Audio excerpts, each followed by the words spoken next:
Essas pessoas que, ao passar fome, essas pessoas que ao sofrer com a miséria, com todas as mazelas da Primeira Guerra, essas pessoas passam a acreditar no mito do herói, e esse negócio de mito é complicado, né? Passam a acreditar no mito do herói e acabam por eleger ou apoiar regimes totalitários, como aconteceu com Franco, como aconteceu com Salazar em Portugal, e como aconteceu aqui no Brasil também, né, com Getúlio Vargas. A gente não pode esquecer, são estados totalitários, tudo bem? Então, gente, olha, eu vou começar exatamente a aula, então, sobre Segunda Guerra. A gente já fez um remember aí do passado. Como vai funcionar? Eu uso o PowerPoint. Então, eu vou dar uma olhada no PowerPoint, e se alguma coisa acontecer aqui que vocês precisarem me falar, abram o áudio e falem, tá bom? Porque eu não vou estar tendo acesso toda hora aqui. Eu ainda não sou uma especialista nesse negócio, tá bom? Então, eu vou começar com a apresentação. E vocês vão me avisando aí se tiver alguma coisa errada, tá bom?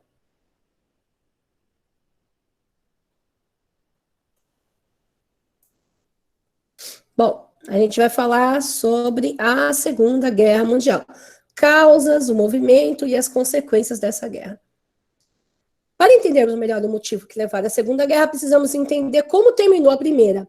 Existem estudiosos, né, que defendem que a Segunda Guerra, ela foi só uma continuação da Primeira, que houve um período de paz, né, que foi aí de 10 anos, de 18 até 39, né, e 10, 11 anos, e esse período de paz, de armistício, o pessoal estava só se armando para continuar a Segunda Guerra Mundial, tá? Então, qual é o problema aí? O Tratado de Versalhes.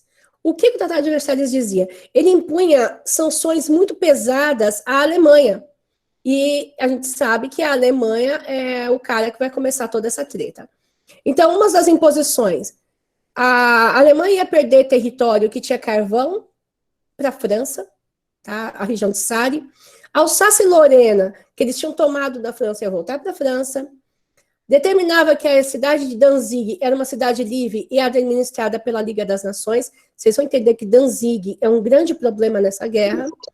Estabelece uma quantidade máxima de soldados, tá bom? Então ele vai ser o seguinte, só pode ter 100 mil soldados e tem que ser voluntários. Então o exército ele não poderia ser formado por homens que fossem obrigados a servir. Eles tinham que ser voluntários. E ninguém mais queria ser soldado.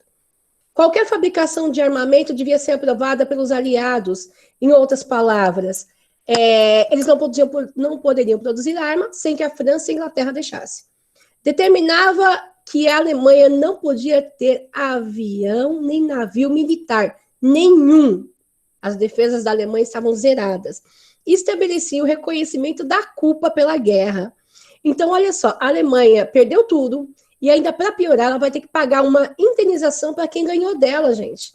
Ela vai pagar, não sei, agora não consigo lembrar quantas mil libras para a Inglaterra e para a França, pelas perdas desses países. Então, a Alemanha estava falida.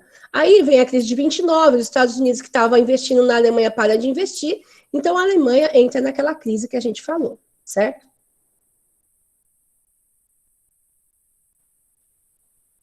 Eita, gente. Mas que eu queria, porque... Um momentinho só, gente. Travou. Opa, volta. Pronto, agora foi. Aqui é Danzig. Olha só, eu não sei se vocês podem ver essa parte que está aqui, ó. Danzig. Essa região, toda essa região aqui, olha, pertencia à Alemanha. Olha só. Essa linha era ligada nessa linha aqui. Com o final da guerra, eles tomaram esse pedaço da Alemanha, criaram a Polônia e criaram a cidade livre de Danzig. Por quê? Porque a Polônia era uma grande produtora de armas, ficava aqui perto do Vístula, né, que é um rio, e ela mandava essas armas para a Inglaterra e para a França através do Mar Báltico. Então, isso aqui era uma importante rota de entrega de armas para os países europeus. Então, eles criam a Danzig como cidade livre e tiram o poder da Alemanha nessa região. A Alemanha vai ficar dividida aqui e aqui, ó, 2 pedaços. Isso daqui vai dar uma treta danada. E no meio do caminho, a nova Polônia. Tá vendo? essa parte de território alemão e não era mais. Então, cronologia da Segunda Guerra. Em 1933, aparece o Führer. Gente, o que vocês estão vendo aqui, a imagem das crianças, é porque a Alemanha, em vez de obedecer o Tratado de Versalhes, a partir do momento que o Hitler chega ao poder, ele começa a recrutar soldados. E ele começa com os meninos de 12 anos. Tá? Ele vai buscar as crianças nas escolas para recrutar para ser soldados. Então, a Alemanha tenta, de todas as maneiras, fugir das regras do Tratado de Versalhes. A Alemanha fazia parte da Liga das Nações, ela sai das Ligas das Nações. Por quê? Porque eles começaram a cobrar dela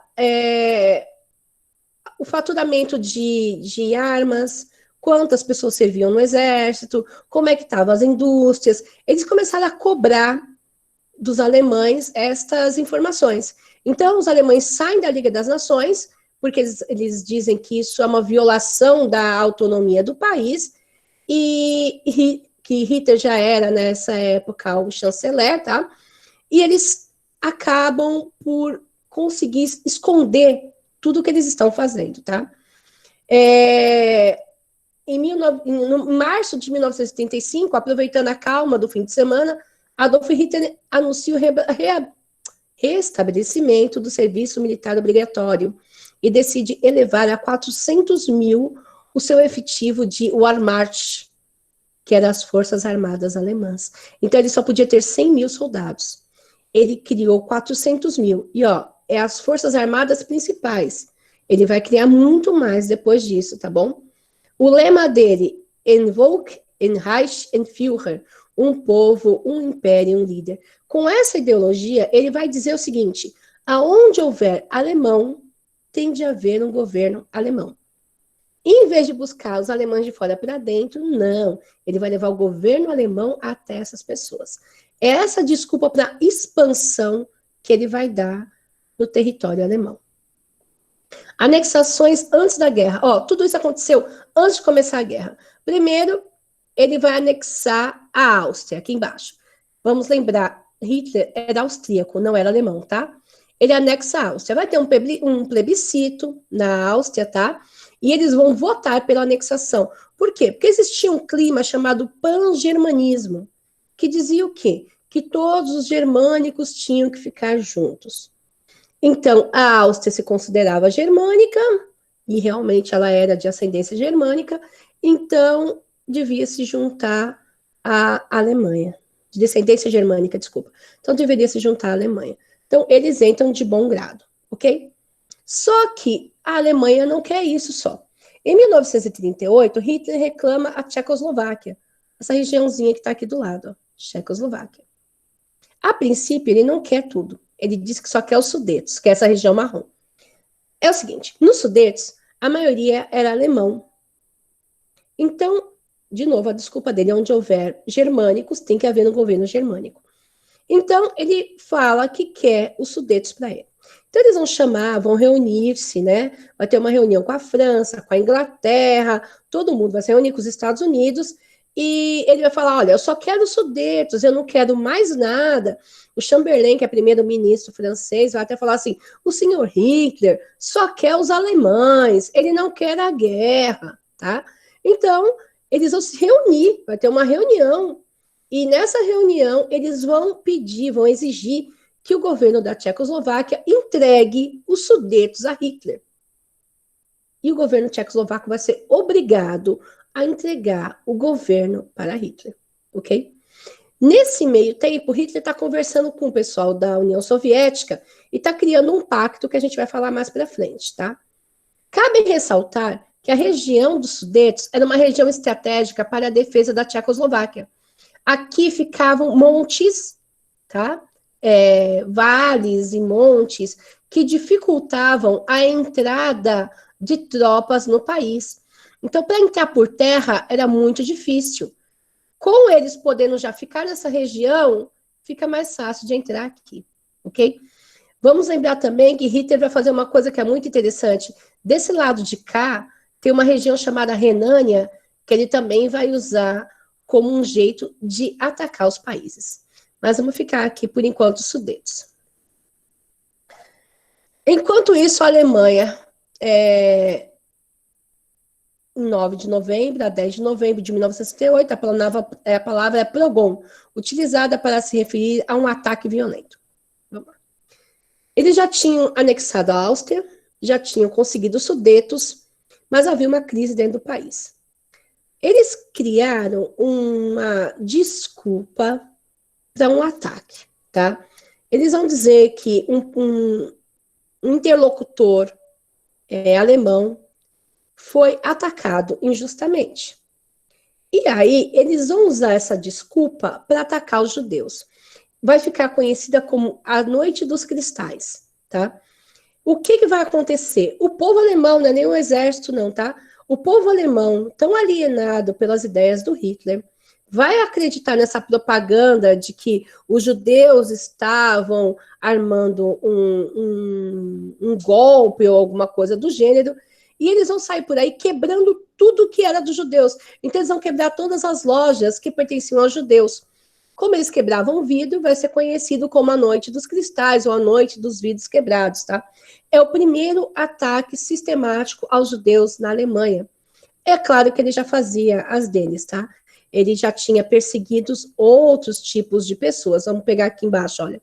Em seguida, ele já tinha perseguido os negros, ciganos, eles já tinham perseguido os gays. Os primeiros a eles pegarem foram os deficientes físicos.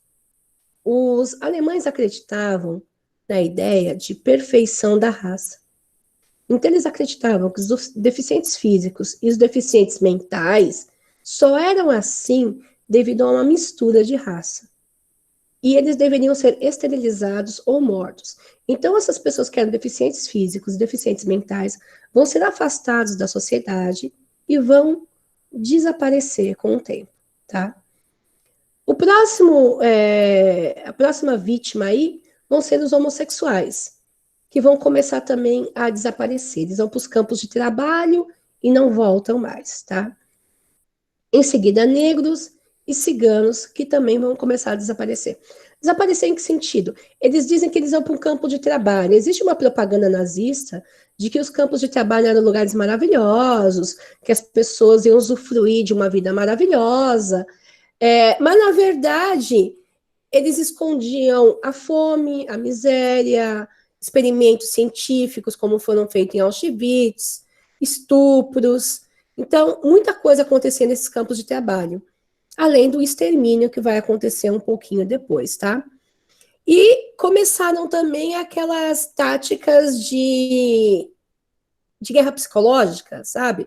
Além de colocarem uns contra os outros, eles começavam a premiar quem denunciasse. Então, se você conhece algum judeu, você conhece alguém que é contra o governo, algum comunista, se você denunciar, você ganha um prêmio. Eles roubavam essa pessoa e davam uma parte do dinheiro que foi tirado dessa pessoa para a pessoa que dedurou. Tá? Então, criou um clima de revanche, de briga entre os próprios alemães, tá? Quem eram considerados puros e quem eram considerados não puros. E vamos entender uma coisa, você não adianta, ele tem um livro chamado Mein Kampf, que Hitler escreveu, e nesse livro ele diz o que é ser alemão. Ser alemão é ter pai, avô, avó germânico e ser da raça certa. Então, se você nasceu na Alemanha, mas você é negro, você não é alemão. Se você nasceu na Alemanha, mas você é judeu, você não é alemão. Ele acredita que a sua descendência vem de Israel, então você não é alemão. Então, para ele, a raça ariana, ela era a única que deveria ser chamada de alemã. Os outros que fossem de qualquer mistura de raça, ele entendia como menos, ele entendia como subespécie, e ele achava que matar uma subespécie não fazia mal. Cronologia da guerra. Em 1939 começa a guerra, gente. Quando começa essa guerra? Quando a Alemanha decide invadir a Polônia, lembram? Da região de Danzig e tudo mais?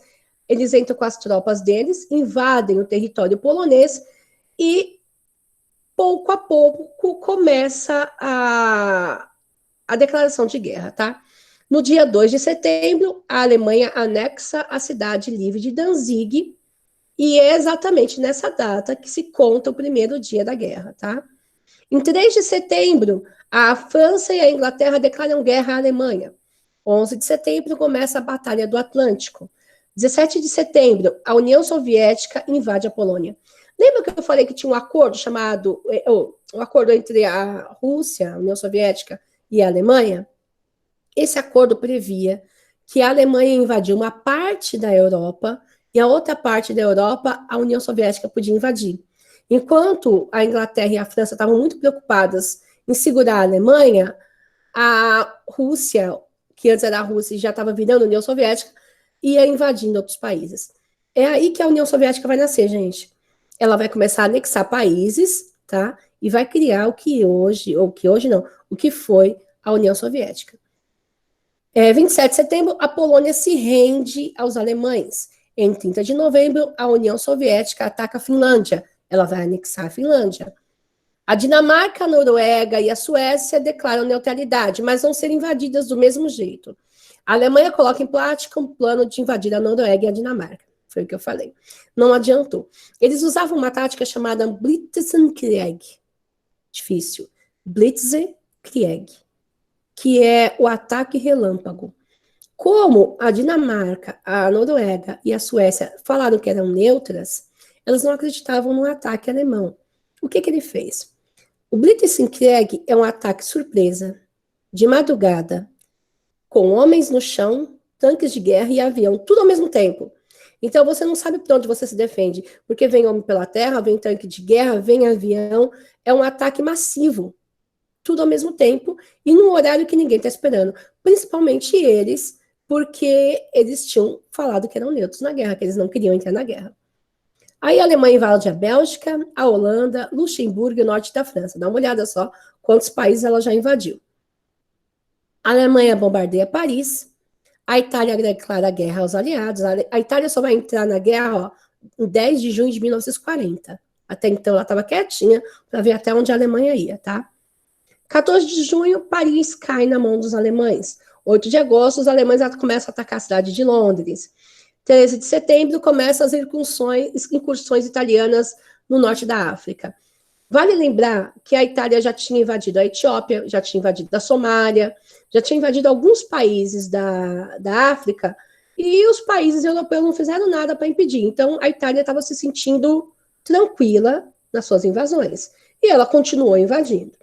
22 de setembro, o Japão invade a Indochina francesa. O Japão também já tinha invadido, em 1936, a Manchúria, que é uma parte da China. Então, o Japão começa a invadir de um lado, a Itália começa a invadir do outro, a Alemanha começa a invadir do outro. Nisso, eles criam o eixo. É o Países do Eixo, é um grupo de países que vão se unir para atacar outros países, tá?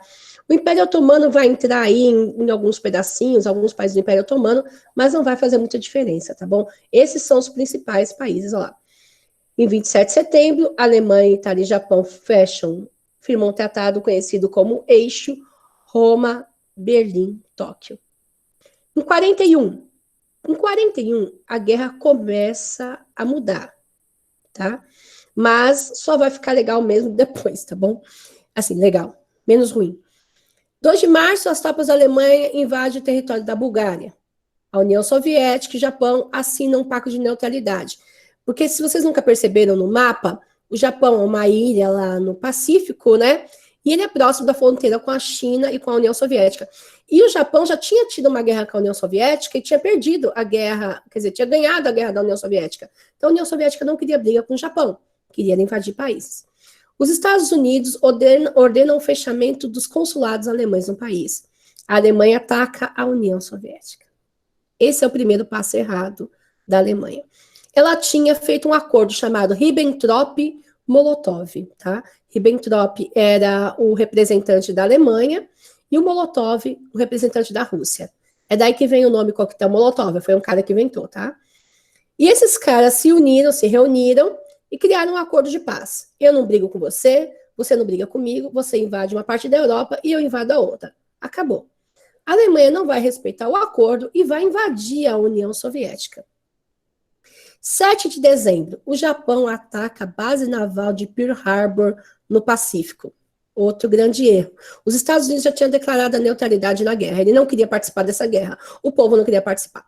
Só que, numa manhã né, no dia 7 de dezembro, manhã, perto do Natal, Estados Unidos, eles de boa lá, perto do Havaí, tinha uma base naval, com aqueles porta-aviões enormes, e o Japão, do nada, ataca a base naval e mata um monte de soldado norte-americano.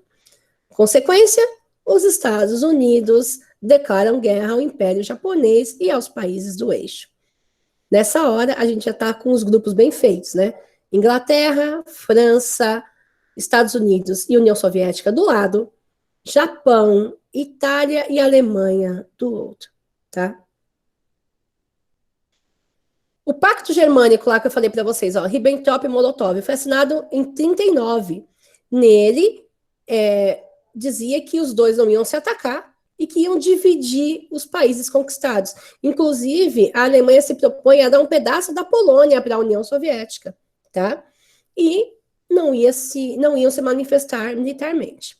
O ataque a Pearl Harbor também foi um grande erro aí do Japão, tá? Esse ataque, ele promoveu o ódio ao Japão. Vai acontecer com os japoneses nos Estados Unidos o que vão acontecer com os judeus na Alemanha. Vão ser criados campos de concentração para colocar os japoneses.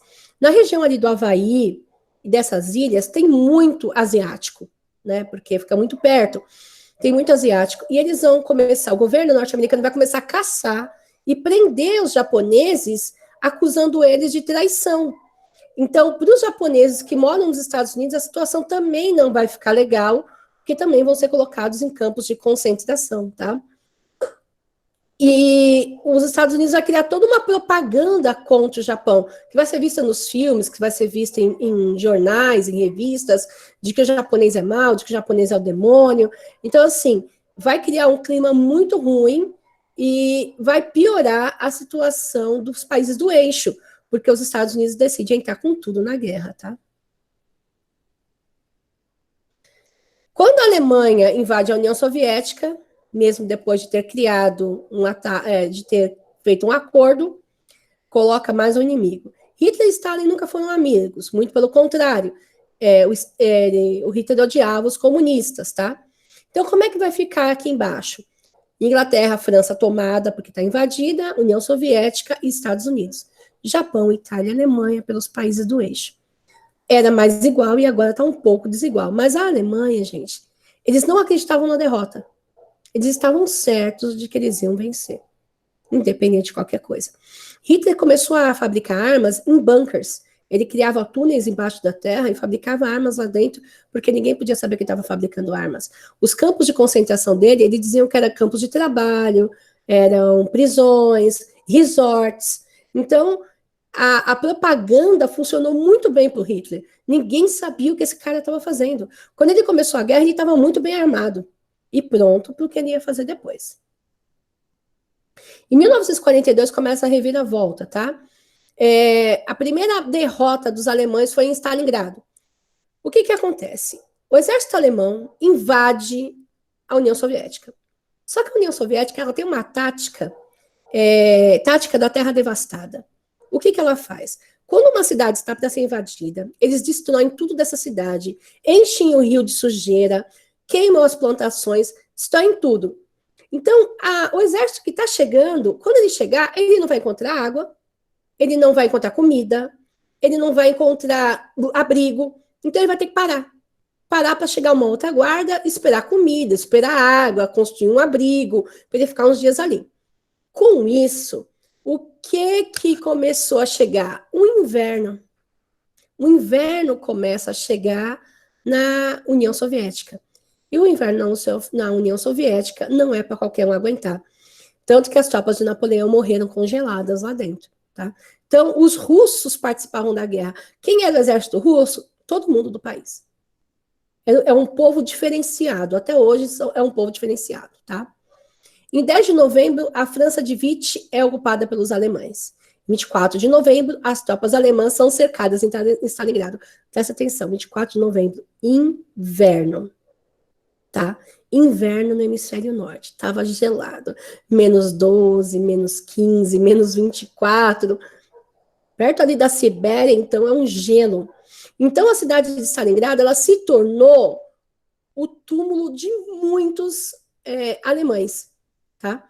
Tem um filme chamado A Batalha de Stalingrado, é muito legal assistir. E é a partir de Stalingrado que as coisas começam a mudar. Os alemães nunca tinham perdido uma batalha. Eles vão perder e eles vão ter que voltar para trás. Você veja, ó, de setembro até novembro, eles ficaram ali na treta. E mesmo assim, os alemães não conseguiram tomar Stalingrado e foram expulsos dali. Em 10 de julho, as tropas aliadas embarcam na Sicília. Isso vai ser conhecido como Dia D, gente. A piadinha do Dia D é o seguinte: eles tinham armas de códigos. Eu não sei se vocês já viram aquele filme lá do cara da matemática, agora esqueci o nome dele, que ele criou uma máquina para desvendar os códigos dos alemães. Todo mundo tinha uma máquina de código. E não podia dizer o dia que ia atacar. Então, eles colocavam letras. Então, tinha o dia A, o dia B, o dia C, o dia D, o dia E, para os alemães não saberem que dia que era. Então, é chamado dia D, porque lá na comunicação deles falavam assim, ó, a gente vai ir no dia D, hein? A gente vai ir no dia D, hein? E aí os alemães não sabiam o que era o dia D, e eles não estavam preparados para o desembarque das tropas americanas, tá? Os americanos vão chegar na Normandia, que é uma região da França, tá bom? Começa a Batalha de Monte Cassino também. Essa Batalha de Monte Cassino, em janeiro, ela é feita pelos brasileiros também, tá? Os soldados brasileiros, o Brasil vai entrar na guerra também, né? Os Estados Unidos, então, a gente vai junto. E a gente vai acabar ajudando aí as tropas, somente as inglesas, a tomar a cidade de Monte Cassino, desculpa, e chegar até Roma. Então, nesse ano, aí, em 1944, as tropas aliadas vão entrar em Roma, tá? O exército famoso pelo passo de ganso. Eu não sei se vocês sabem, mas o Hitler ele criou até um passo, um jeito de andar para os soldados. Chama-se passo de ganso. Eles não dobravam o joelho, eles andavam com a perna reta. Para andar todo esticado assim, com os braços esticados assim, as pernas esticadas assim, você tem que prestar muita atenção. Então, o que os psicólogos diziam? Que o passo de ganso serviria como uma forma de alienação. O cara fica tão preocupado em marchar, ele marcha durante tantas horas, que ele se fixa nisso e esquece que ele está matando gente. É uma teoria interessante de alguns psicólogos. Eu tentei fazer essa marcha de ganso em casa, é horrível, dói o joelho. Deve ser horrível ter que fazer isso durante dias mesmo, a gente tem que prestar muita atenção. Aqui é a Batalha de Stalingrado que eu falei para vocês, tá? Aqui é uma imagem dos russos nas janelas. O que eles fizeram? Os russos pegaram os prédios mais altos que tinham, encheram de soldados e ficaram esperando os alemães chegar. Então, toda vez que chegava uma tropa alemã, eles metiam bala. Chegava uma tropa alemã, eles metiam bala. E eles estão bem no centro da cidade, do outro lado, os prédios são mais baixos, mais difícil dos alemães se esconderem. Então, eles vão ficar meses trocando tiros ali. Só que o exército alemão que viria para reabastecer o exército que já estava na batalha, entenderam? O exército estava aqui, né? E o exército soviético estava aqui, certo? Então, teria que vir mais exércitos alemães para reabastecer esse que estava aqui parado. Só que eles não conseguiam chegar por causa do frio, por causa do inverno. Então, com isso, foi começando a acabar a munição dos alemães, a comida dos alemães. E aí, os russos conseguiram expulsar os alemães. E não só expulsar, gente. Eles começaram a perseguir os alemães, tá? Eles levaram os alemães até Berlim de volta. Eles começaram a sair da União Soviética e invadir os países por onde os alemães tinham tropas e começaram a expulsar as tropas alemãs. 45, o último ano da guerra, tá? Os soviéticos chegam a Berlim. Os primeiros que vão chegar lá vão ser os soviéticos. Lembra que eu falei? Eles começam a expulsar o exército e correr atrás? Em 17 de janeiro, Varsóvia é ocupada pelas tropas da União Soviética, Polônia, tá? Eles vão libertar os prisioneiros em Varsóvia. Depois a gente vai falar nisso, mas vai ter uma coisa chamada Gueto de Varsóvia, que é uma prisão, que é uma cidade. Eles vão pegar uma cidade, um bairro inteiro, cidadezinha, e vão trancar as pessoas da cidade numa parte da cidade. Vão colocar um muro, fechar aquela parte da cidade, tá? E vai ser uma prisão nas casas. Só que imagina, a população de uma cidade inteira morando em um terço, um quarto da cidade. Então eles vão ficar tudo acumulado, um em cima do outro, tá? E alguns vão morrer, vai ter muita coisa para frente, depois eu explico. 27 de janeiro, os Exércitos Vermelhos libertam os prisioneiros do campo de Auschwitz. Também vamos falar um pouquinho de Auschwitz. Marcela, não quero choro, hein? Em 4 de fevereiro, começa a Conferência de Alta. Depois eu vou falar sobre ela. Dia 28 de abril, o Mussolini é pego. Gente, o Mussolini ele vai sair do poder um pouco antes, tá? No começo do ano, em janeiro, ele é destituído do poder. Só que ele arruma tropas, volta para Roma e consegue tomar o poder de novo. Só que não demora muito tempo. Ele vai ser pego pelos partisans. Eu não sei se vocês já ouviram falar esse nome, ó. Partisans. Tá vendo? Lembra daquela música Bella Ciao, Bella Ciao, Bella Ciao? Eles cantavam, os partisanos cantavam essa música, né? Se você pegar a letra da música, ela fala assim, El partigiano, oh, bella ciao, bella ciao, bella ciao. Eram esses caras, tá? Eles vão invadir a Roma, tá?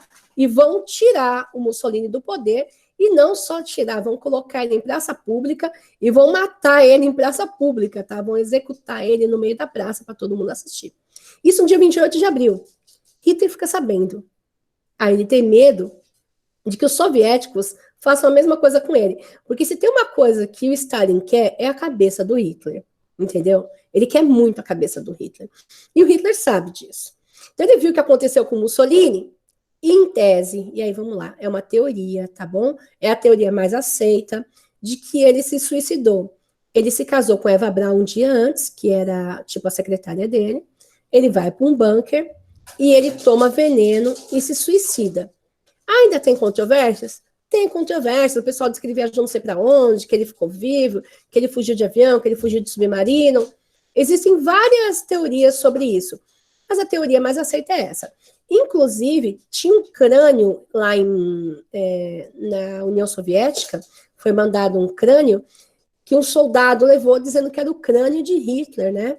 E foi feito até exame de DNA com os sobrinhos netos de Hitler, porque Hitler tinha irmãos, né? Tinha um irmão mais velho, né? Alois Hitler, né? Esse cara foi embora para os Estados Unidos para nem querer ser parente, e os parentes do Hitler que moram nos Estados Unidos mudaram de nome para ninguém saber quem é eles, tá?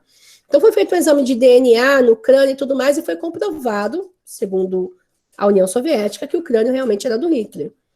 Se é ou se não é, só a União Soviética sabe, porque na época existia aquele famoso muralha de ferro, que as informações não chegavam direito, então a gente não sabe, tá bom? Em 2 de maio, Berlim é ocupada pelo exército soviético. Então, em tese, percebam, uma parte da guerra já acabou. Berlim caiu. Os soviéticos tomam conta de Berlim. A Alemanha vai sofrer muito depois da guerra. A Itália também parou a guerra. Mussolini saiu fora, acabou a guerra, a Itália não está mais em guerra. Sobrou o Japão sozinho na guerra. Mas o Japão, ele conseguiu um inimigo muito forte e que estava com muito sangue nos olhos. E para piorar, ele tinha construído umas armas muito loucas e ele queria mostrar. Tem um cientista, não sei se vocês já ouviram falar, um cientista alemão chamado Albert Einstein. Vou interromper um pouquinho aqui para falar um pouquinho com vocês. Vocês já ouviram falar num cara chamado Albert Einstein? Esse cara é um físico, um belo de um cientista, né? E ele descobriu a fissão nuclear. Então ele descobriu como bombardear um átomo de uma determinada espécie e produzir energia nuclear com essa explosão. Parabéns, ele era alemão, e ele chega no governo Roosevelt, nos Estados Unidos, e fala assim, olha, tem que tomar cuidado, pode ser que o Hitler consiga fazer uma bomba, a bomba atômica, não sei o que, não sei o que lá. Aí eles, nossa, vamos impedir o Hitler e tudo mais. E aí ele passa os planos dele para o Roosevelt. E o Roosevelt vai chamar um engenheiro chamado Oppenheimer. Aí vem o Oppenheimer, junto com o Albert Einstein, e eles vão criar a arma mais mortal do mundo, tá? Que é a bomba atômica. Essa é a grande coisa. O Albert Einstein se arrependeu até o final, ele escreveu sobre isso. Me arrependo de ter feito isso e tudo mais, por conta da meleca que vai dar. E o Oppenheimer pensou em suicídio. Por quê? Porque quando ele viu o que ele criou, quando ele viu a desgraça que ele fez, ele ficou doido. A mesma coisa o Santos Dumont, quando ele descobriu que o avião estava sendo usado na guerra para matar pessoas, ele entra em depressão profunda. Então, assim, são pessoas que criaram coisas que seriam, em tese, para melhorar a vida e serviram para matar outras pessoas, tá? Então, o Oppenheimer, ele se desilude, e o Einstein se desilude e tudo mais. Vamos voltar lá. Gente, alguém não está entendendo? Alguém quer perguntar alguma coisa? Eu não consigo ver o chat. Kátia, em Varsóvia também eram testados armas, bombas. Não armas e bombas. Armas sim, bombas não. E depois foi testado lá as mortes em câmaras de gás. Essas coisas foram testadas em Varsóvia. Aonde foi testado muita bomba mesmo foi na Espanha. Eles fizeram testes lá. Até os Estados Unidos, os Estados Unidos vai, a gente vai. Você viu a cloroquina? Cloroquina para os americanos, cloroquina para os brasileiros, né? Aquela coisa doida, né? O áudio tá cortando, gente? Me desculpa. Será que é a minha internet? Yellow Monkey, é isso mesmo, Luísa. Desse jeito. Gente, desculpa eu não estar prestando... Alemão de Taubaté. É isso mesmo. Desculpa eu não estar prestando atenção no chat, tá, pessoal? Eu vou voltar lá e que, assim, duas coisas difíceis. Tem que contratar um auxiliar aqui. Vamos lá.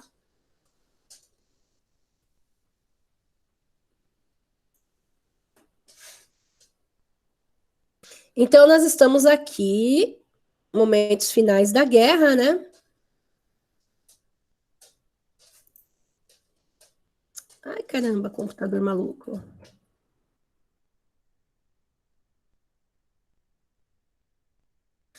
Voltei. Aqui. Então, em 6 de agosto, os Estados Unidos lançam a bomba atômica Little Boy, pesando aproximadamente 4 toneladas sobre a cidade japonesa de Hiroshima. 8h15 da manhã, as crianças indo para a escola. Hiroshima não era uma cidade de exército, tá bom? Era uma cidade de indústria, de trabalhadores, não tinha soldados em Hiroshima, tá? 8h15 da manhã, o Enola Gay, o avião, era um avião muito grande, então os japoneses estavam acostumados a avião de guerra ser pequeno para bombardear. Quando eles viram um avião grandão, Enola Gay, eles falaram, deve ser um avião do tempo, né, um avião comercial, eles não se preocuparam com aquele avião. Não soou as sirenes, não avisou nada, então eles não acharam que era nada. E aí o Enola Gay, às 8h15 da manhã, lança a bomba no centro de Hiroshima. Ela vai explodir a 500 metros do chão para poder ser mais letal, ok? E acaba matando uma quantidade absurda de pessoas. Mas, 3 dias depois, porque isso foi pouco, 3 dias depois, ele vai lançar uma outra bomba atômica chamada Fat Man, com 6 toneladas, sobre a cidade de Nagasaki, e vai matar mais uma quantidade absurda de pessoas. Em 2 de setembro, assina-se a rendição e acaba a Segunda Guerra Mundial.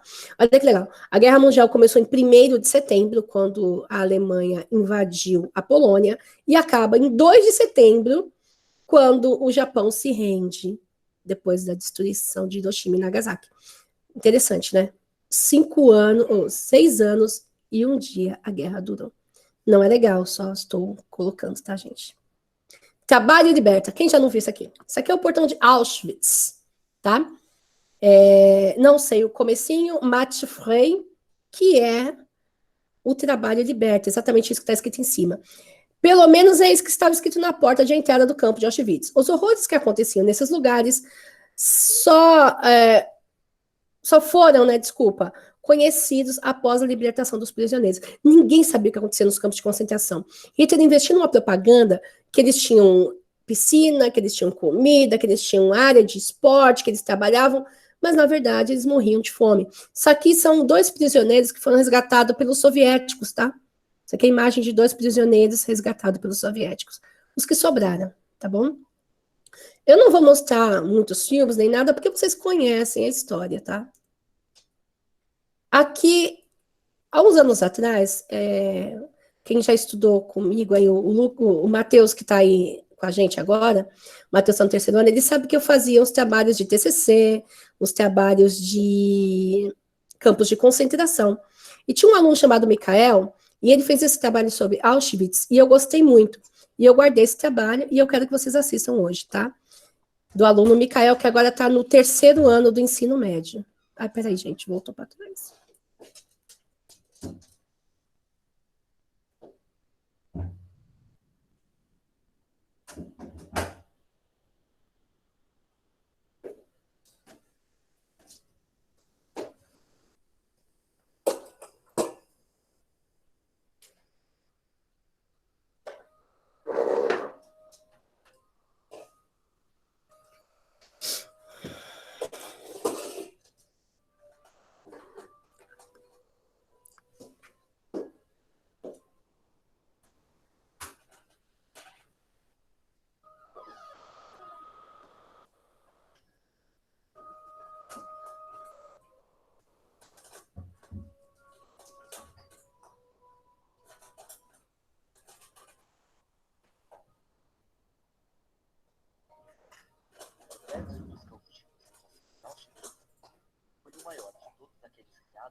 eram distribuídos para trabalhos forçados. Com o período, ele também funcionou como campo.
Gente, ficou sem áudio o tempo todo.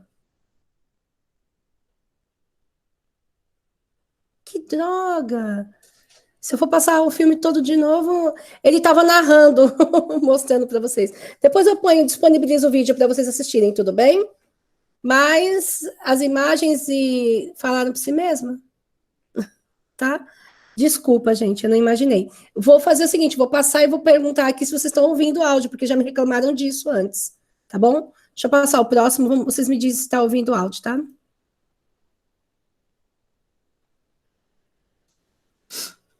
Vai doer muito, viu? Só para te avisar, Riquelme. Ó, essa aqui era a musiquinha, vocês chegaram a ouvir a musiquinha, ó?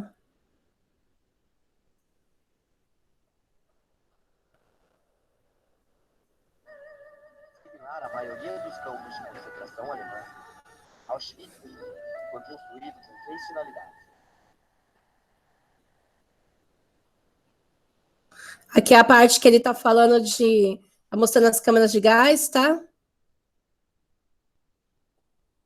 Aqui ele mostrando o Zyklon B, que é o gás, tá?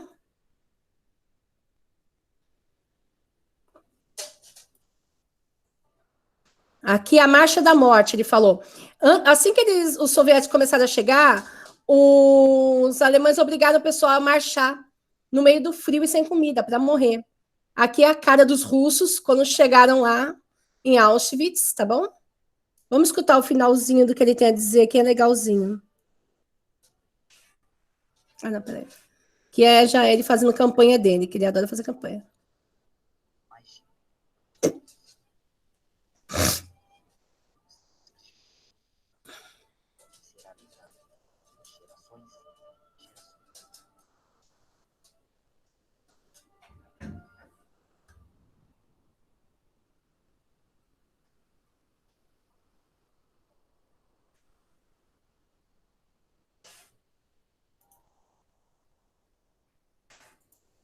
E agora deu para ouvir o áudio? Agora deu para escutar o Mikael? Depois eu mando um vídeo para vocês. A voz do Mikael falando é complicadíssima, gente, porque ele tem um tom de voz que deixa a gente mal pra caramba, cara. Depois eu mando um vídeo para vocês chorarem um pouquinho. Vocês vão ver só. Eu fiz até a supervisora de ensino chorar com esse vídeo aí. Agora eu vou passar o outro vídeo, um momentinho só, tá?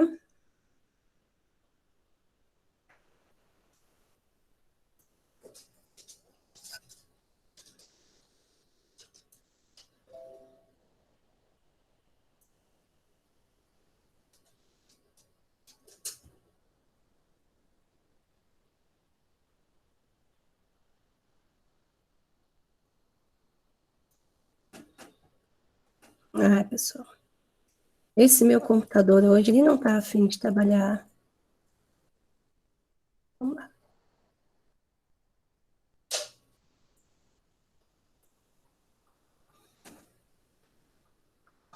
Olha a propaganda que a Alemanha punha. Eles colocavam isso na TV, ó. Dizia que era assim que era a vida dentro do campo de concentração, ó.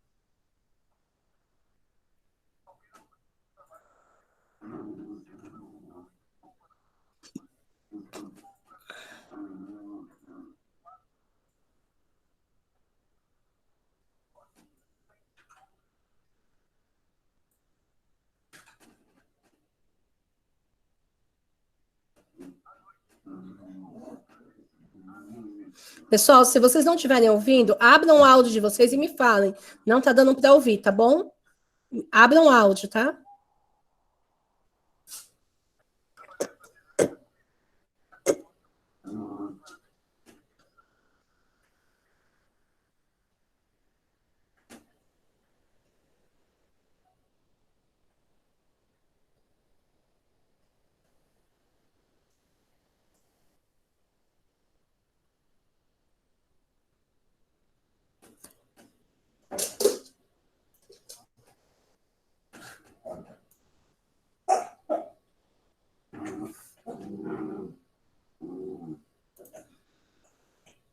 Pessoal, vocês estão me escutando agora?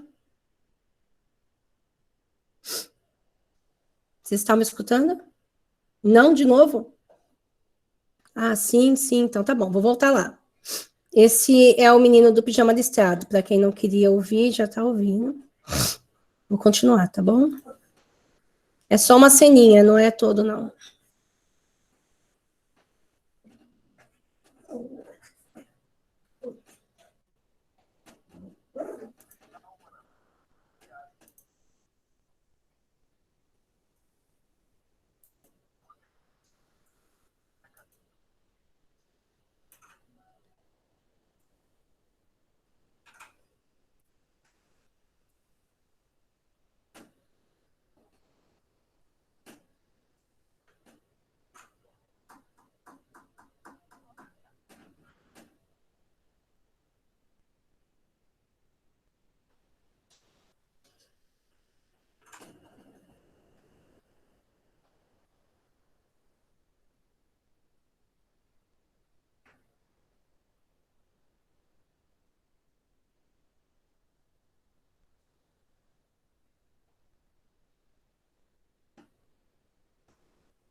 Não sei se vocês assistiram esse filme, mas nessa cena, o menino, o judeu, convence o amigo dele, Bruno, que é um alemão, a entrar no campo para procurar o pai dele, tá?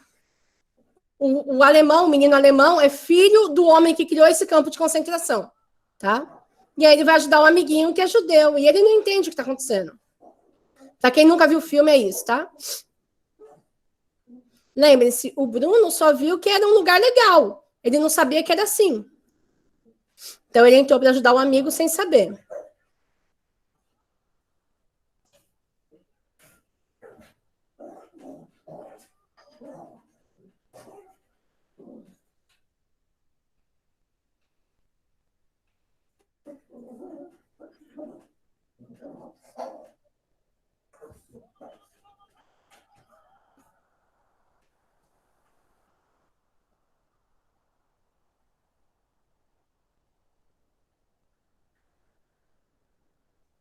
Quando o prisioneiro chegava na hora, no dia que eles chegavam, eles não entendiam, mas depois eles entendiam, tá? Os que acreditam que é só um chuveiro é porque chegaram cedo. Fazia pouco tempo que estava aí. Quem estava há muito tempo já sabia que acontecia.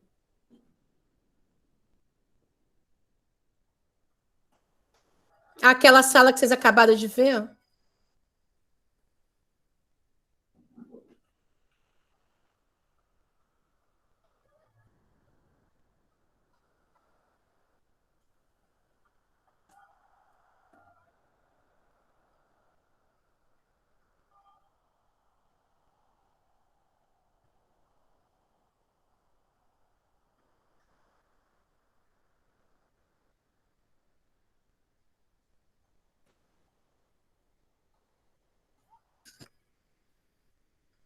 ele está procurando o filho dele, mas é tarde demais.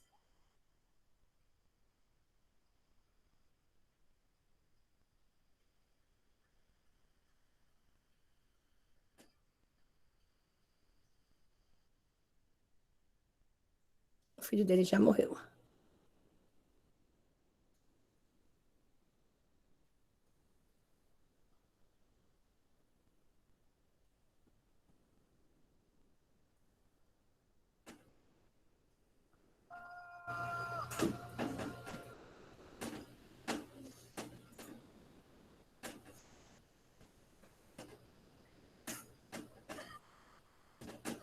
Esse filme é muito interessante.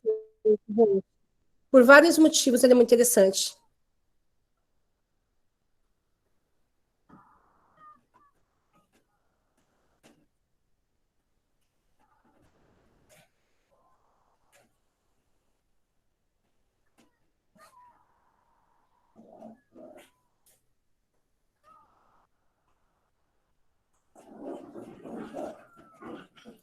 Bom, então, gente, Eu sei que é pesado, né? Pode ser bem pesado para alguns, mas além de ser a verdade, é só um filme. Ele é interessante porque ele mostra a juventude hitlerista. Hitler ele convocava crianças, lembra que eu falei que ele convocava desde crianças para o exército? Aquela menina que estava do lado da mãe, a filha dela, já estava querendo servir no exército, já tinha altas atitudes nazistas já. Então, desde criança. O Bruno era um caso à parte, né? O Bruno se tornou um caso à parte. Gente, se ninguém está me ouvindo, eu estou ficando preocupada com isso.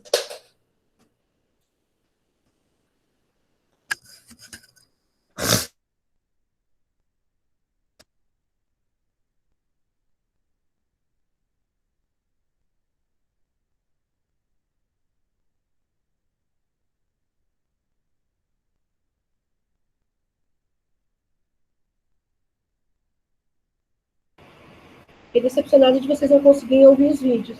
Tudo bem, então? Estão ouvindo?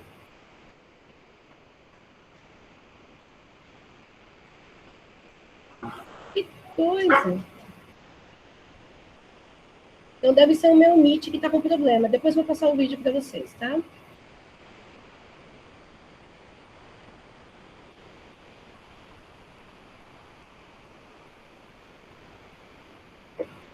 Como ele está com todos os problemas da face da Terra.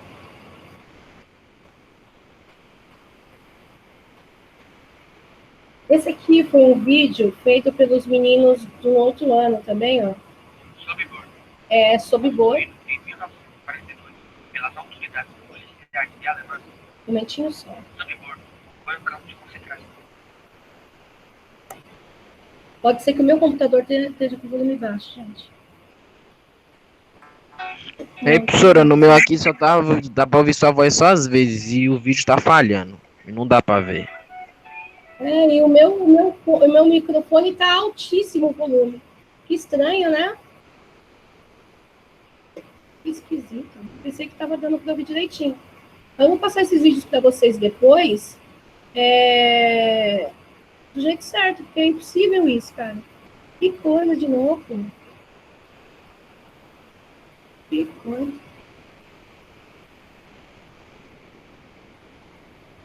Eu vou passar depois do seu descanso. Mesmo porque tá. Deixa eu até perguntar para vocês. Gente, já acabou o nosso tempo, ó.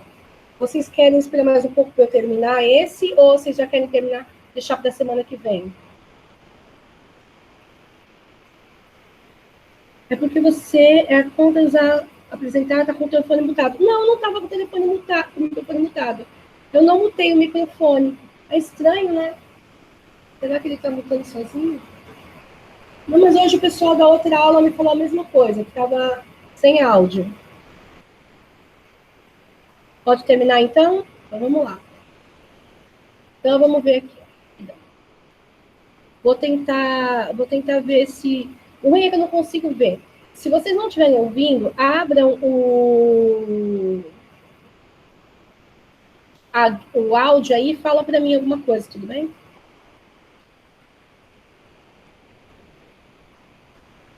O de Sobibor estava dando para ouvir?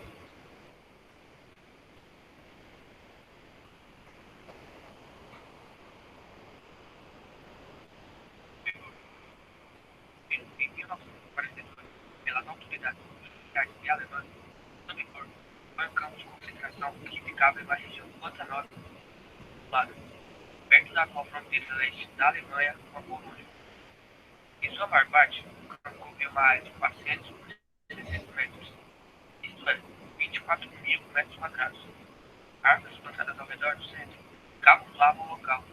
O campo era cercado por um campo minado de 15 metros de largura. As autoridades de Sobibor tinham uma pequena equipe de oficiais da polícia, membros da SS e uma unidade de 90 a 120 guardas auxiliares, quais eram ex-prisioneiros de guerra soviéticos, cidadãos ucranianos e poloneses. As autoridades do campo começaram as operações regulares da Câmara de Gás em maio de 1942. Trens com 40 a 60 vagões ligavam diariamente à estação ferroviária do local. 20 vagões cada vez entravam na área de recepção do campo, onde os guardas ordenavam que os prisioneiros judeus, homens, mulheres e até crianças entrassem em uma plataforma e pegassem a eles todos os seus pertences. Os alemães levavam os judeus até entrarem em barracas, onde eram forçados a se destruir, ou seja, ficarem nus, passar por um caminho estreito e fechado que levava diretamente às câmaras de gás, cuidadosamente identificadas como área de chuveiros para desinfecção. Quando as portas da câmara de gás eram seladas, os guardas em uma sala ligavam o motor que bombeava monóxido de carbono para a câmara, asfixiando até a morte todas as pessoas que estavam dentro. Alguns prisioneiros eram selecionados para permanecerem vivos e assim trabalhavam como escravos na remoção dos corpos da câmara de gás e depois jogá-los em enormes comas coletivos.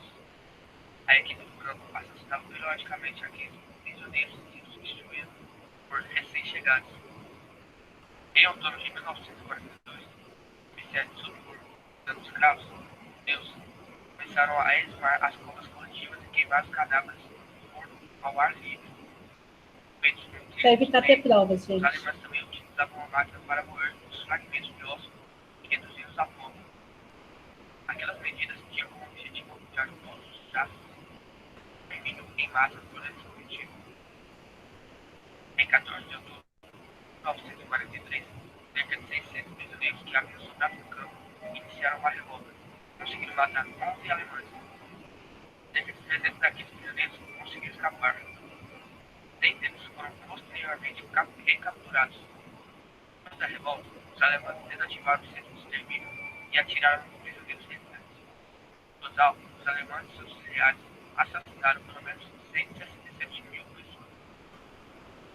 Ou seja, o campo durou um pouco mais de um ano. Dentre esses mortos, existiam responsáveis pelos assassinatos, porém dois carrascos ficaram populosamente conhecidos por conta das barbaridades executadas por ambos.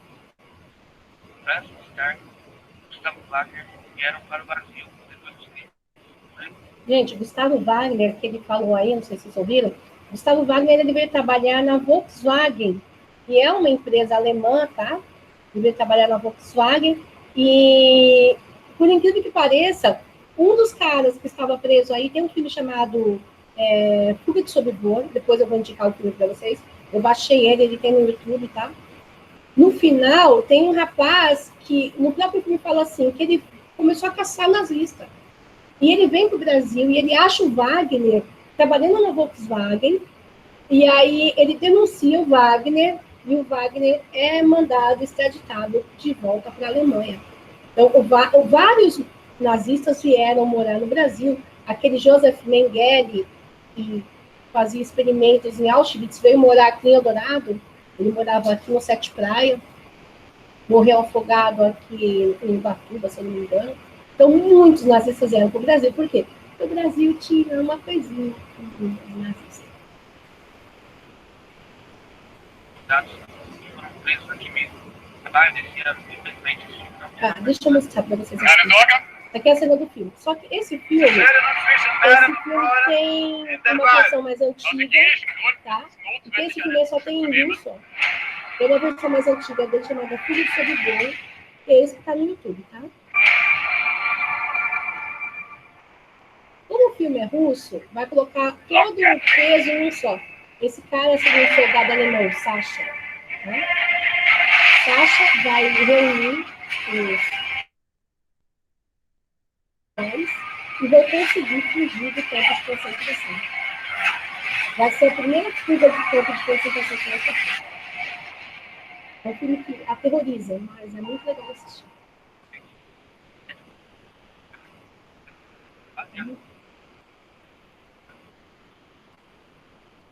Tá conseguindo ouvir?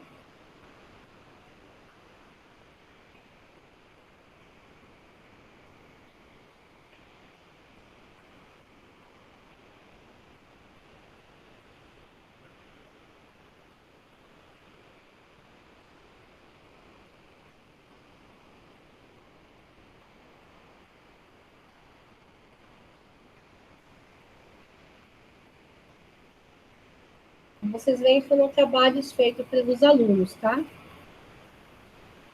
O fone é melhor, né? É estranho, tá muito baixo.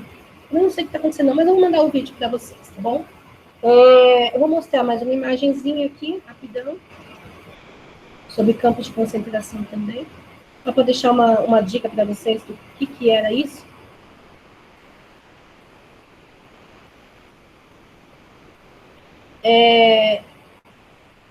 Essa aqui é a imagem de alguns campos de concentração, tá? Meu Deus, esse computador hoje não tá legal. Esses aqui são os principais campos de concentração. Aqui vocês estão vendo o que eles eram, onde eles ficavam, a maioria ficava na Polônia, tá? É trabalho, extermínio e coleta. Tem uns que era só para extermínio. Pensa Belzec, aqui na Polônia é só para extermínio. Olha só, Auschwitz, 1 milhão e 100, 600 mil, 70 mil, 350 mil, 700 mil, 30 mil, de 200 a 500 mil, mais de 200 mil, mais de 800 mil. Treblinka, Varsóvia, Mali, Dachau, Jasenovac, Chelmo, Bergen-Belsen, Belzec e Auschwitz. Esses daqui são poucos. Existiam mais de 60 campos de concentração nazistas, tá? Por isso que fala que matou de mais de 6 milhões de pessoas nos campos de concentração nazista, morreram mais de 6 milhões de pessoas. Aqui é a cidade de Varsóvia que eu falei para vocês, ó, tá? Ela foi cercada com um muro e as pessoas foram obrigadas a viver em espaços pequenos. Os judeus tinham que se esconder, porque senão morriam, tá? Eles falaram para os alemães mesmo, os judeus morriam, tá bom? E a situação durou anos, esse cerco à cidade de Varsóvia. Agora a gente vai falar da repercussão dos Estados Unidos. Os bombardeios de Hiroshima e Nagasaki. Little Boy, no dia 6 e no dia 9, Bethlehem. Esse aqui é o desenho da Little Boy, tá? Essa é a imagem real da Little Boy. E essas imagens do lado é o cogumelo de energia, de fumar, de terra, de tudo isso. Porque ela não é fogo, essa bomba não é fogo, é energia. E a energia que ela joga desloca tudo. E o calor que ela tem também não é brincadeira. Saldo do bombardeio: 70 mil mortos no primeiro momento, ao todo 166 mil. Em Nagasaki, 60 mil mortos no momento e mais ou menos 20 mil a mais. Isso daqui é a imagem da praça de Hiroshima, tá? Como ficou a praça. Essa aqui é a foto das criancinhas vivas, tá? Essas estão vivas, logo após o bombardeio. Aqui é uma animação. Não precisa ver, não precisa ouvir, mas se vocês quiserem ouvir, opa, né?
Ele falou, o que está acontecendo?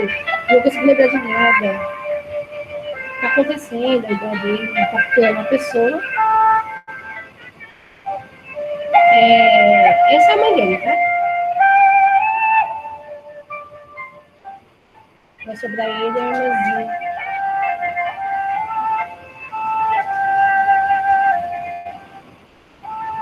Só vou passar um pedacinho da animação para vocês.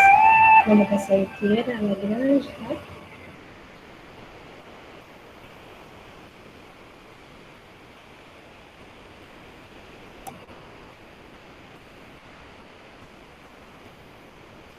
Não vou passar inteira porque vai demorar muito. Já teve um pessoal que foi embora, não aguentou esperar. Tá? Vocês conseguiram ouvir? É o seguinte. Por que eu não mostrando isso para vocês? Porque a gente fala muito no genocídio do Hitler em cima dos judeus. Mas esquece o que os Estados Unidos fez com o Japão, né? Os Estados Unidos são o herói da Segunda Guerra. Ai, como são maravilhosos os americanos. Olha o que eles fizeram com os japoneses. Eu tenho uma entrevista para mostrar e tenho um vídeo do YouTube também. Vamos ver se dá tempo aí, se vocês conseguem ver rapidão. Se vocês vão ouvir. Se não ouvir, já sabe, tá? Manda um áudio. Professora, a gente não está ouvindo. Porque é difícil para mim mesmo, eu não estou conseguindo.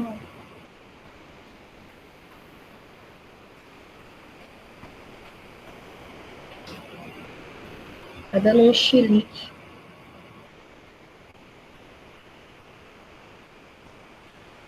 Viu? Tentei apresentar, deu a minha própria tela. Não tem uma beleza nisso.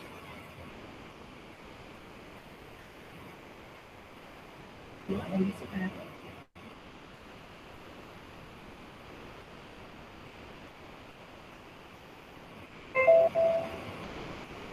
Ele não tá indo direitinho, não.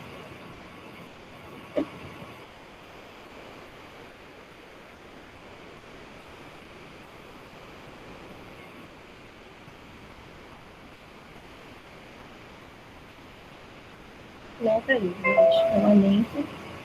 Mas o meu computador deu chilique. Eu acho que esse tempo todo era no meu computador. Vocês aguardam um momentinho que eu vou ver se eu consigo.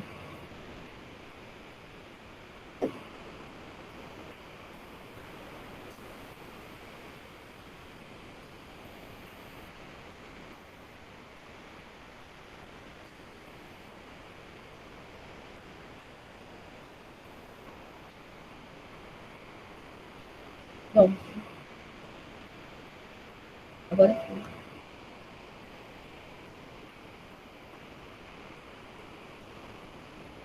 Vocês já ouviram falar desse cara? Seu Takashi, 91 anos. Ainda. E a história toda muito certinha na sua cabeça, né? Em agosto de 1945, o Japão amargava grandes derrotas na Segunda Guerra Mundial, enquanto seus aliados europeus já haviam se rendido após as mortes dos ditadores Benito Mussolini e Adolf Hitler. Os confrontos entre americanos e japoneses continuavam na Ásia e no Pacífico. Em uma tentativa de forçar o Japão a se render, no dia 6 de agosto de 1945, Tá escrito ali, it's only beginning, é só o começo. Atômica sobre a cidade de Hiroshima, que explodiu a cerca de 500 metros do chão, matando milhares de pessoas instantaneamente. A violência da explosão foi tão grande que quase tudo se desintegrou. 3 dias depois, a cidade de Nagasaki também foi vítima de outra bomba atômica.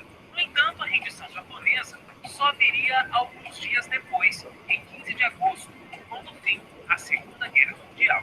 Seu Takashi, dia 6 de agosto de 1945, 8h15 da manhã, o senhor se lembra o que o senhor estava fazendo? Quais eram as suas atividades nesse momento? Eu estava no centro de Hiroshima, andando pela rua. A 1 km e 300 metros de distância, a explosão da bomba atômica. Estava a 300 metros de distância, 1.300 metros do epicentro da explosão. De repente, às 8h15 da manhã, ficou muito claro. O que aconteceu? O senhor ouviu um barulho? Nem barulho eu escutei. Só vi um clarão, bem claro. Eu caí 10 metros à frente. Perdi meu chapéu e meu relógio. Fui queimado na hora. Ele Agora, teve a várias bomba queimaduras na atômica, cabeça e a nas gente costas. consegue ver né? É um processo químico, é diferente essa queimadura. Como é que sente queimando? Ninguém sabia na época. Era tudo novo, né? Tudo. Depois, quando eu caí 10 metros à frente, levantei minha cabeça e vi uma casa indo abaixo em instantes. O que estava acontecendo? Depois me levantei e chamei outra pessoa para andarmos um pouco. Todas as casas estavam quebradas. Então uma velhinha japonesa me chamou. Soldado, por favor, tem uma criança dentro daquela casa. Tire ela de lá. Eu e outro soldado fomos até lá. Com a ajuda de outras pessoas, fomos removendo os destroços da casa. E então salvamos a criança. Uma casa que estava prestes a pegar fogo. Se demorássemos mais um pouco, ela teria morrido na hora. Essa imagem o senhor deve realmente não conseguir tirar da sua memória. Também, muitas pessoas também morreram na hora. Pessoas que nós não conseguimos tirar. Meu colega mesmo estava lá. E a mesma coisa aconteceu. Uma senhora falou, por favor, soldado, essa casa tem uma criança dentro. Então ele entrou, mas não pôde tirá-la. Na frente dele ela morreu. Isso tudo que eu vi, não tem como esquecer. E agora? Certeza. O senhor Takashi ele tinha 21 anos quando aconteceu essa marca terrível da nossa história mundial, foi a explosão dessa bomba atômica no Japão. Ele era policial militar, era soldado, estava contando pra gente aqui. Então ajudou várias pessoas nesse momento dessa grande explosão. Senhor Takashi, a gente sabe de algumas histórias, algumas pessoas que passaram por esse momento da explosão da bomba atômica e depois, como elas viveram, elas até se sentiram um pouco culpadas por conta de tantas pessoas que morreram e elas estavam... Gente, eu vou parar o vídeo dele um pouquinho, vou passar para o próximo, porque depois eu vou comentar uma coisa do vídeo dele, tudo bem? Esse aqui é fácil de vocês achar. Vocês conhecem esse programa, né? Esse cara.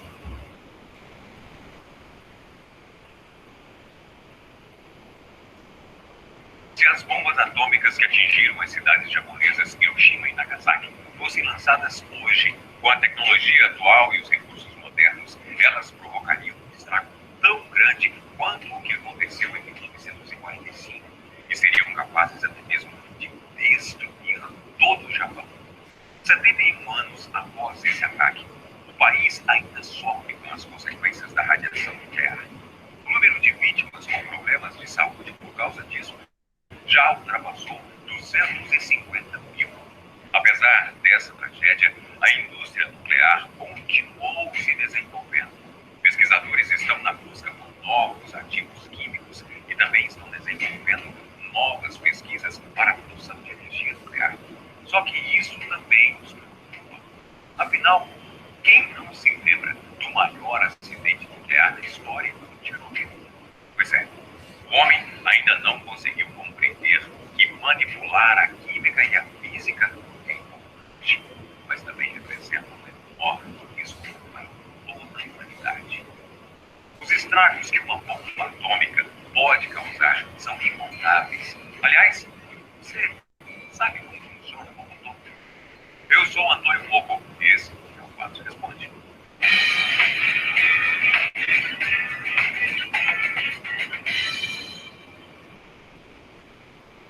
Primeiro, a gente precisa conhecer a diferença entre os dois tipos de bomba que existem. A bomba convencional, como as que destruíram as cidades japonesas de Hiroshima e Nagasaki em 1945, e a terrível e destruidora bomba de hidrogênio, 6.000 vezes mais poderosa que a outra. Na bomba atômica convencional, uma carga de dinamite faz com que átomos de urânio ou de plutônio se rompam, formando assim uma fissão nuclear. Na bomba de Hiroshima, o material que sofreu a fissão era o urânio 235. Essa enorme explosão produz uma bola de fogo brilhante, com a temperatura elevada acima de 1 milhão de graus Celsius, mais quente que a superfície do Sol. Mais quente que a superfície do Sol. Incendeia e derruba praticamente tudo pelo caminho, e isso em questão de segundos. A luz emitida pode cegar qualquer pessoa, mesmo que ela esteja a quilômetros de distância, e a ventania provocada pela explosão pode alcançar até 1000 quilômetros por hora.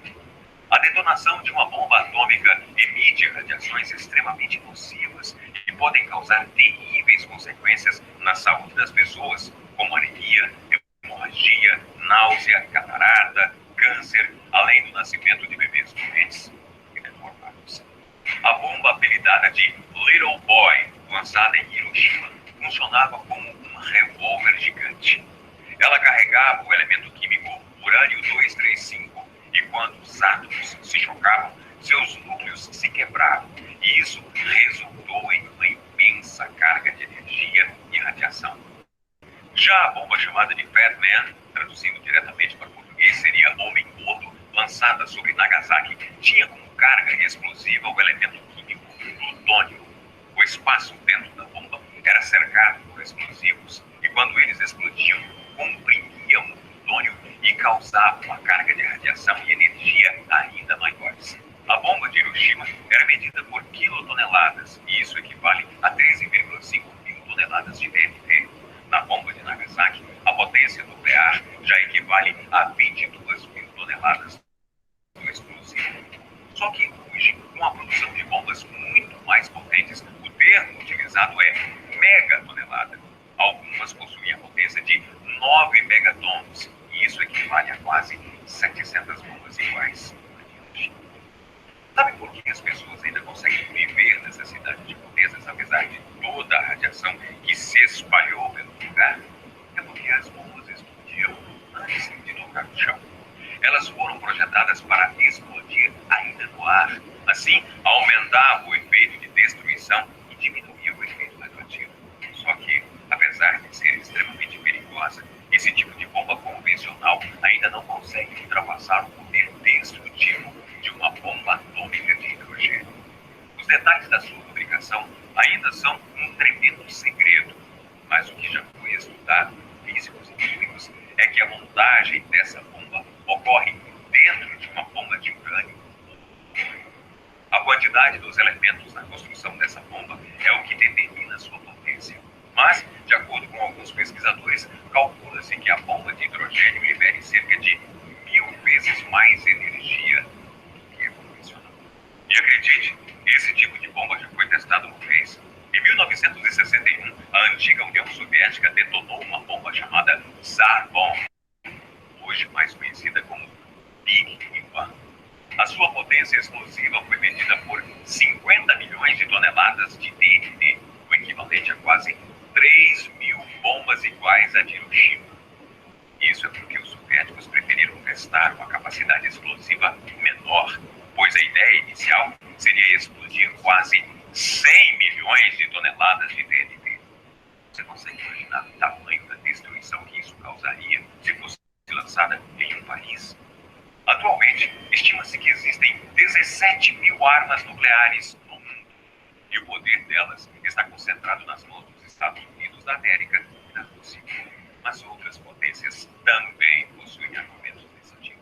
O Reino Unido, França, Israel, Paquistão e Índia estão entre os países com maior produção e concentração de armas nucleares. Albert Einstein temia que a tecnologia nuclear fosse rapidamente alcançada por Adolf Hitler. Por isso, ele escreveu uma carta para o presidente dos Estados Unidos, Franklin Roosevelt, dizendo que era possível a construção da bomba. Após a tragédia de Hiroshima e Nagasaki, Einstein viu atormentado com o poder de destruição e erro. Esse foi o vídeo de hoje. Eu volto com Bom, aí, Einstein viveu perturbado com a bomba que ele ajudou a criar. É a obsessão do ser humano explodir coisa. Quem tem arma maior? Parece coisa de menino. Então, assim, hoje nós temos o armamento que existe hoje na Terra, daria para destruir a Terra umas 4 vezes. Tá? Por isso que vai existir a Guerra Fria, que a gente vai falar depois, tá bom? Quero mostrar uma imagem para vocês e a gente já termina.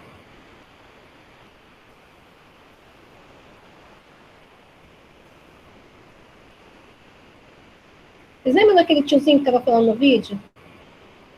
Aquele senhor, ele sobreviveu a Hiroshima e Nagasaki, tá? E ele mora ali no bairro da Saúde. Ele tem uma lojinha no bairro da Saúde. Olha aqui. Conseguem ver? Não, vou ter que correr. Essa porcaria assim.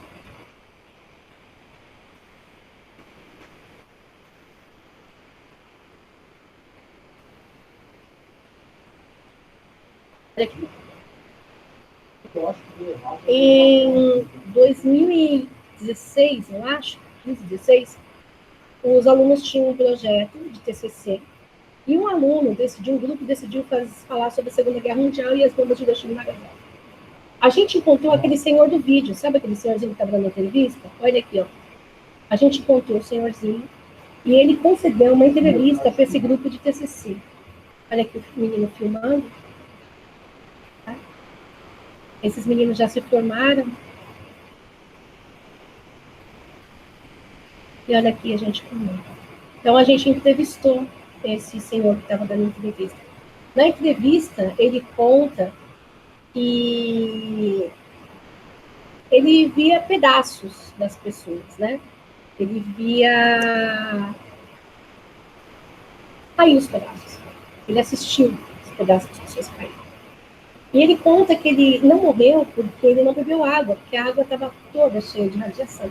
Quem bebeu a água, em seguida, morreu.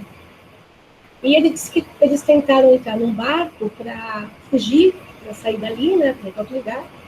E eles tentavam remar e não conseguiam remar. E aí ele pôs a mão para fora da água. E aí o que ele teve que fazer para sair do lugar foi empurrar os corpos. O rio estava cheio de corpos, né? E ele teve que ir empurrando os corpos. E o cara que ia atrás teve que ir empurrando o barco para eles conseguirem sair do lugar. Ao descer do barco, ele encontrou uma senhorinha com uma criancinha no colo morta. E a senhorinha virou para ele e falou assim: soldado, faz um favor para mim. Nessa hora eu me arrepiei quando ele contou. Mata todos os americanos. Se vinga, soldado. Mata todos os americanos. E ele passou anos com aquilo na cabeça, odiando os Estados Unidos, odiando tudo. Ele mora no Brasil agora, né? Ele teve câncer por causa disso. E ele passou muito tempo com esse ódio no coração. Hoje ele disse que ele já conseguiu perdoar e tudo mais, mas que ele odiou muito os Estados Unidos durante muito tempo, porque a quantidade de pedaços de corpos que ele recolheu foi absurda. Então, quando a gente fala da tragédia de Auschwitz, de Birkenau, de Bergen-Belsen, de Treblinka, de Varsóvia, que são vários campos de concentração horríveis a situação, a gente também não pode esquecer que os Estados Unidos foram um grande genocida.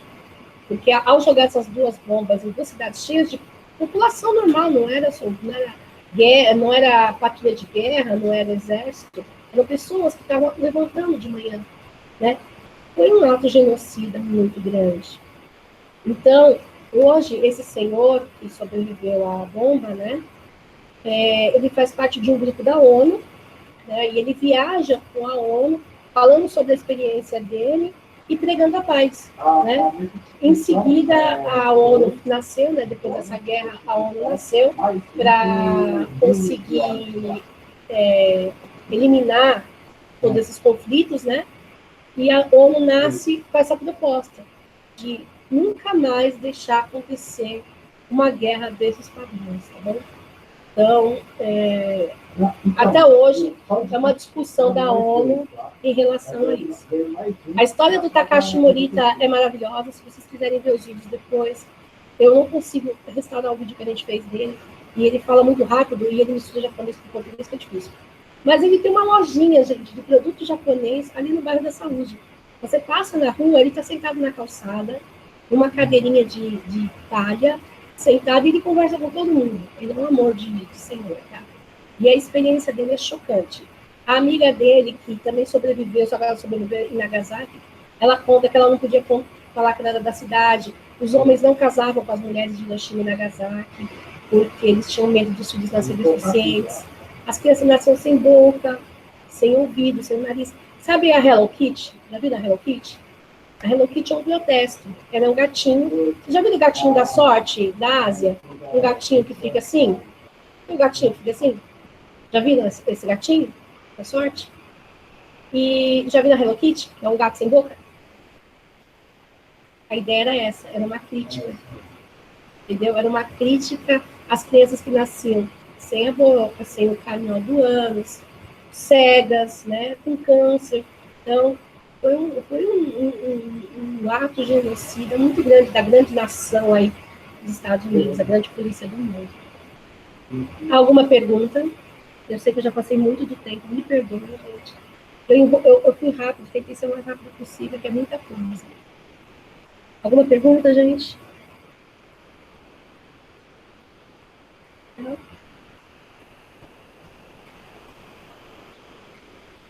Eu vou disponibilizar, então, esses vídeos, tá? Com o áudio certinho, lá no Classroom, os vídeos. Eu vou pôr o PowerPoint também lá no Classroom, tá? E vou tentar ver se eu consigo editar esse vídeo que eu estou gravando na tela. Vou tentar ver se edito esse vídeo para colocar no YouTube para ajudar nas explicações, tá bom? Mas eu vou ver se eu consigo, tudo bem? Qualquer pergunta, qualquer questão, vocês sabem o meu zap.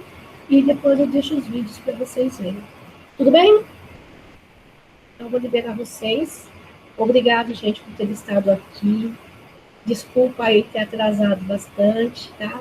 É que era muita coisa mesmo e acaba sendo difícil de colocar em pouco tempo, tá bom? Então, eu me despeço para vocês. Podem ir. Beijo, tchau, gente. Vou esperar vocês terminarem de sair, tá bom? Tchau, Vitória. Tchau, Marcela. Tchau, Cauê. Tchau, Pedro. Tchau, Matheus. Obrigado, viu?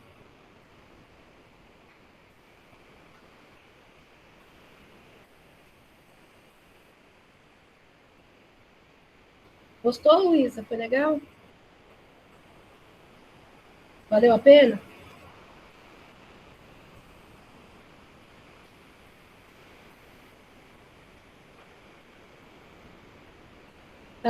Tchau, Luísa. Tchau, Bruno.